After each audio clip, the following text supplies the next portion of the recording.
নমস্কার বন্ধুরা, দীপাস কিচেনে আপনাদের সবাইকে স্বাগত। আজকে আমি দেখাবো হেলদি টমেটোমের সস, দোকানের থেকেও ভালো হয়।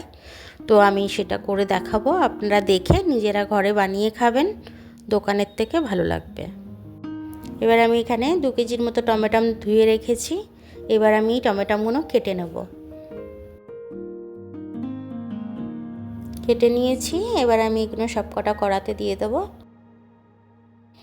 আর আমি রসুন ছাড়িয়ে রেখেছি, দেখুন এই রসুনগুলো দিয়ে দেবো। দিয়ে আমি চাপা দিয়ে দেবো, এটা হতে দেবো, ফুটতে দেবো। দেখুন আমি এটা সেদ্ধ বসিয়েছিলাম, এটা ভালো মতো সেদ্ধ হয়ে গেছে। আর আমি অনেকক্ষণ চাপা দিয়ে রেখেছিলাম, ঠান্ডাও হয়ে গেছে। তো আমি ব্লেন্ডারে দিয়ে আমি এটা পেস্ট বানিয়ে নিয়ে এবার দেখুন আমি এটাকে ছেঁকে নিচ্ছি। একটা বড় চালুনি দিয়ে আমি ছেঁকে নিচ্ছি নেটের। তো এটাকে ছেঁকে নেবো, তারপরে এই ছিপড়েটাকে আমি ফেলে দেব। তারপরে আমি আবার নতুন করে জল দেব।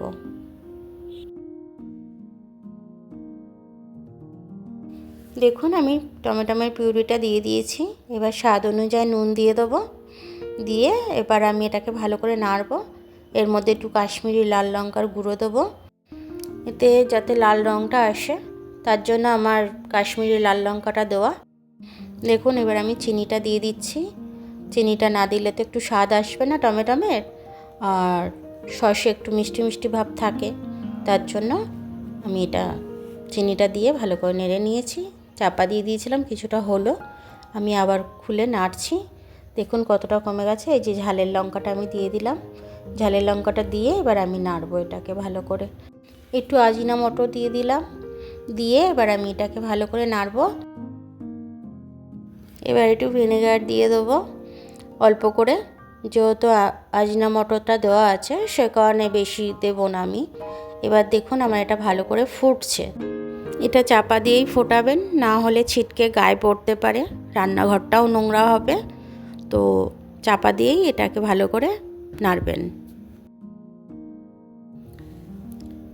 দেখুন আমার এটা হয়ে গেছে। আমি এবার একটা প্লেটের মধ্যে দেখাচ্ছি এর ঘনত্বটা, কতটা ঘনত্ব থাকবে। আপনারা নামাবার আগে নুন আর মিষ্টি স্বাদটা একটু বুঝে নামিয়ে নেবেন। সসটা আমার এরকম হয়েছে, প্লেট থেকে কিন্তু খুব একটা বেশি গড়িয়ে পড়ে যাচ্ছে না।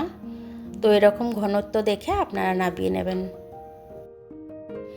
দেখুন এই সসটা দোকানের থেকেও খুব হেলদি, এটা বাচ্চারা খেলেও কোনো ক্ষতিকর হবে না।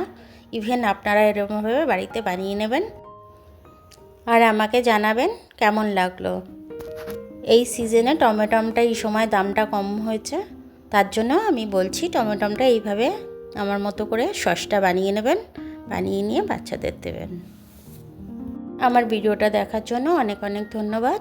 আমার ভিডিওটা যদি আপনাদের পছন্দ হয় লাইক, সাবস্ক্রাইব, বেল আইকনটা টিপে দেবেন। আর ফেসবুক থেকে দেখলে লাইক ফলোটা করে দেবেন। আবার কাল দেখা হবে নতুন রেসিপির সাথে। ততক্ষণ আপনারা ভালো থাকবেন, আমি আসছি।